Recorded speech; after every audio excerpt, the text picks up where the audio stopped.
नमस्कार. श्री स्वामी समर्थ. अवधूत चिंतन श्री गुरुदेव दत्त. तर बघा, मी मागच्या देखील एका व्हिडिओमध्ये खरं तर तुम्हाला सांगितलं होतं की भैरव चंडीचं हवन कसं करायचं, तर त्याचबद्दल आज सर्व काही माहिती खरं तर असणार आहे. तर बघा, भैरव चंडी हवन केल्यानंतर आपल्या घरात काय काय बदल होतात आणि त्याचबरोबर जेव्हा तुम्ही महिन्याच्या कोणत्याही हवनला न जाता जर अमावास्याच्या जर हवनला जर तुम्ही केंद्रात जवळपास तुमच्या कुठे केंद्र असेल, मठ असेल स्वामी महाराजांचा आणि तिथं जर तुम्ही भैरव चंडीच्या हवनाला जर बसत असाल ना, तर खरंच खूप उत्तम. कारण का सांगणं एक आहे की जेव्हा तुम्ही भैरव चंडीला जेव्हा बसताना तुमच्या घरात म्हणजे कटकटी आहेत, भांडणं आहेत, त्यानंतर वारंवार म्हणजे काही ना काही अडचणी येत आहेत किंवा मुलांच्या शिक्षणाबाबत काही अडचणी आहेत, लग्नाबाबत काही अडचणी आहेत किंवा खूप सारे प्रॉब्लेम आणि मेन म्हणजे तुम्हाला प्रखर पितृदोष जर असेल ना, तर तुम्ही नक्की म्हणजे नक्कीच ह्या भैरव चंडी हवनाला बसायला हवं. तर बघा, हे जेव्हा अमावास्याच्या दिवशी खरं तर संध्याकाळी 6:30ची नैवेद्य आरती झाली, त्यानंतर 7 वाजता ह्या खरं तर हवनाला सुरुवात होत असते. जसं की तुम्हाला 108 आरती 108 हवन केल्यानंतर घरात खूप सारा बदल आणि मेन म्हणजे इच्छापूर्ती होत असते. त्याचबरोबर तुम्हाला जर तुम्ही भैरव चंडी हवनाला जर बसत असाल ना, तर खरंच तुम्हाला घरात खूप वेगळे आणि दिव्य अनुभव घरात बघायला भेटतील. तर बघा, ज्यांच्या घरात हे सर्व काही प्रॉब्लेम चालू आहेत ना, तर त्यांनी नक्कीच ह्या हवनाला बसायचं असतं. तर भैरव चंडी म्हणजे काय, तर बघा, भैरव चंडी म्हणजे आपला दुर्गा सप्तशतीचा जो प्रभावी ग्रंथ आहे, तर तो त्या ग्रंथाचं खरं तर तिथं पठण केलं जातं आणि प्रत्येक ओवाचला बघा, ज्या ओव्या असतात त्या ओव्यानंतर जे काही ओवाच येतात ना, तर त्या ओवाच नंतर खरं तर कालभैरव अष्टक म्हटलं जातं. तर अशा जेवढ्या म्हणजे ओव्या आहेत आणि जेवढे ओवाच आहेत, तर त्या ओवाच नंतर हे खरं तर हे केलं जातं, म्हटलं जातं कालभैरव अष्टक. आणि त्यानंतर बघा, पहिल्या अध्यायापासून ते शेवटच्या अध्यायापर्यंत जेवढे ओवाच येतील प्रत्येक अध्यायात, तेवढ्या ओवाचला हे कालभैरव अष्टक म्हणून खरं तर स्वाहाकार केला जातो. आणि प्रत्येक दुर्गा सप्तशतीच्या ओव्याला म्हणजे ओव्या म्हणत हे खरं तर हवन केलं जातं.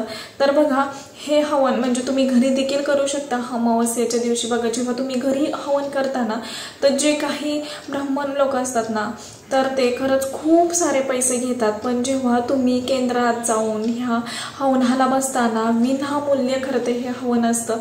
1ही रुपये तिथं जाऊन तुम्हाला खर्च करावा लागत नाही किंवा जे हवे द्रव्य आपल्याला दिलं जातं, तर त्याचा सुद्धा 1 रुपया म्हणजे तिथं घेतला जात नाही. आणि खरंच त्या सेवेचं आणि जेव्हा सामुदायिकरित्या जेव्हा हवन हे केलं जातं ना, त्याचं फळ काही वेगळंच आपल्यावरती त्याचं भेटत असतं, आपल्यावरती त्याचं पुण्य भेटत असतं. तर बघा, नक्की हे हवन करा, हवनाला बसा आणि एक अनुभव घ्या. आणि खरंच म्हणजे जेव्हा तुम्ही हे हवन करताना, तर तेव्हा म्हणजे 3 महिने, मी म्हणते 3 महिने फक्त तुम्ही हे हवनाला बसा. प्रत्येक महिन्याच्या हवनाला तुम्ही बसा आणि तुम्ही घरात अनुभव बघाल की घरात जे काही वातावरण आहे ना, तुमच्या घरातलं जे काही घरातली व्यक्ती आहेत ना, तर त्यांच्यामध्ये काही बदल झालेले तुम्हाला दिसतील. आणि मेन म्हणजे एक सकारात्मकता घरात राहील, मनात राहील. एवढी ही प्रभावी सेवा आहे खरं तर नक्की करा. आणि बघा, जिथं म्हणजे नाही का, जरी तुम्ही घरी सेवा केली तरी सुद्धा चालू शकतं.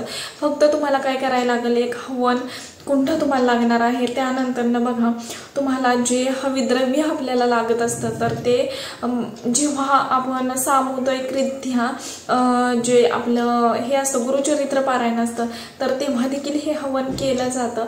तेव्हा चंडी याग असतो. तर हे अमावास्येच्या दिवशी असतं, ते म्हणजे की भैरव चंडी. आणि बघा, जेव्हा म्हणजे जेव्हा हे असतं मंदिरात, केंद्रात पारायण चालू असतं आणि त्याच दरम्यान जे हे केलं जातं म्हणजे नाही का, चंडिया केला जातो, तर त्याच्यासाठी जे हविद्रव्य असतं, तर ते भात खरं तर शिजवून त्याचं म्हणजे एक कण आपल्याला स्वाहाकार करायचा असतो. तर त्याचबद्दल म्हणजे त्याच पद्धतीनं भैरव चंडीला प्रत्येक अमावास्याला तुम्हाला काय करायचं आहे, हविद्रव्य काय घ्यायचं आहे, तर गहू लागणार आहे, तांदूळ लागणार आहेत, पांढरे तीळ लागणार आहेत, खडी साखर म्हणजे साखर लागणार आहे, तांदूळ लागणार आहेत. तर हे सर्व काही तुम्हाला एकत्र करून घ्यायचं आहे आणि त्यानंतर तुम्हाला हवन कुंड लागणार आहे आणि जे काही हवन कोढा असतो किंवा हवनासाठी लागणारं जे साहित्य असतं तर ते तुम्हाला हे करायचं आहे. म्हणजे जेव्हा तुम्ही घरी भैरवचंडी अमावास्याला करताना तर तेव्हा हे साहित्य तुम्हाला लागणार आहे. आणि काय करायचं आहे, जे काही तुमच्या घरातले जे कोणती व्यक्ती मेंबर्स आहेत फक्त तुमच्या घरातले त्या हवनाकडे बसायचे आहेत आणि त्यानंतर एका व्यक्तीने जरी हे वाचलं की दुर्गा सप्तशती ग्रंथ पठण केला तरी सुद्धा चालू शकतं. बाकीच्यांनी सर्वांनी स्वाहाकार केला तरी सुद्धा चालू शकतं. जर तुम्ही तुमच्या घरात अमावास्याला जर हे हवन करत असाल ना तर तुमच्या घरात कोणतेच दोष राहणार नाहीत आणि जे काही तुमच्या आयुष्यात संकट आलेली आहेत किंवा जे काही संकट येणार आहेत ना तर ते तिथंच थांबून तुमचं घर एक भरभराटीला जाईल आणि तेवढाच बदल तुम्हाला खरं तर बघायला भेटेल तुमच्या घरात. तर हे नक्की करा. आणि खरंच मी सांगेल की जेव्हा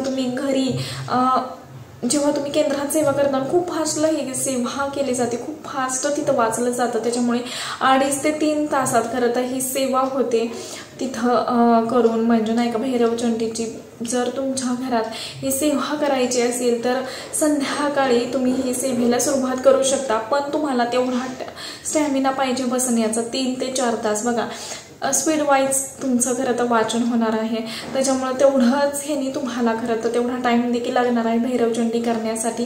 तर तसं ठरवून तुम्ही ही सेवा करा आणि बघा हे बदल तुमच्या आयुष्यात जे काही घडणार आहेत किंवा जे काही अनुभव घडणार आहेत ते तुम्ही स्वतः बघचाल. एवढी ही प्रभावशाली सेवा आहे.